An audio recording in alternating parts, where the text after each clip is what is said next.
Howdy, friend. Sam Houston here, hoping you're living in high cotton. And if you're lucky enough to be in Texas, I know you're most of the way there. Now enjoy your daily dose of Texas history and Texas pride.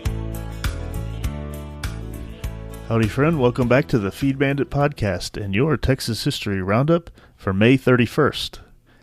In 1851, the First Baptist Church in Waco organized with 4 charter members and a call for Noah T. Byers as its pastor.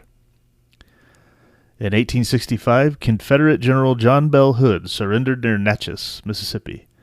Hood was attempting to make his way to General Edmund Kirby Smith's army in the Trans-Mississippi, but realized the futility of continuing the fight.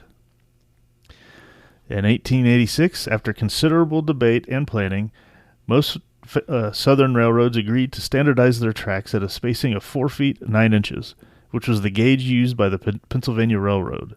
For decades, many companies had their own unique rail spacing, but as railroads consolidated, it became obvious that gauges should be standardized. Southern lines had various gauges, but most were 5 feet. With thousands of workers swarming the tracks, by the end of June, most of the South's railroads were converted to the new spacing, which is near the current standard gauge. This standardization was an industry decision rather than a legislated one. Standardization occurred earlier in the Northeast and the Midwest. In 1895, John H. Brown died of a bronchial ailment in Dallas. Brown came to Texas in 1837 and was a newspaperman who fought on the Confederate side during the War of Northern Aggression. He was twice mayor of Galveston, served 3 terms in the legislature, and was a noted writer, his 2 major works being Indian Wars and Pioneers of Texas and the History of Texas from 1685 to 1892. In 1946, Camp Hewlin near Palacios was closed after being active for 20 years. It had been established in 1926 for the Texas National Guard's 36th Infantry. Because of its remote location, in 1940 it was used for anti-aircraft training and housed as many as 14,500 men.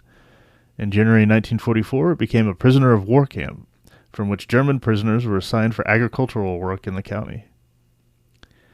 In 1948, the 9-ton Mustangs sculpture located on the west side of the Texas Memorial Museum on the UT Austin campus was dedicated. With sculptor Alexander Phimister Proctor in attendance, it had been sculpted during World War II, but the casting was delayed due to metal shortages. And finally, in 1960, the largest recorded hailstorm in Texas occurred in Winkler County, when the ground was covered by 8 inches of hail. Oh my goodness. 8 inches of hail. That would have been nuts. Imagine the damage if that county wasn't so sparsely populated. If that had hit a Dallas County or something, that would have been crazy. Well, all right, my friend. Thanks so much for listening. That was your Texas History Roundup for May 31st. We will catch you back here tomorrow on the next one. You take care.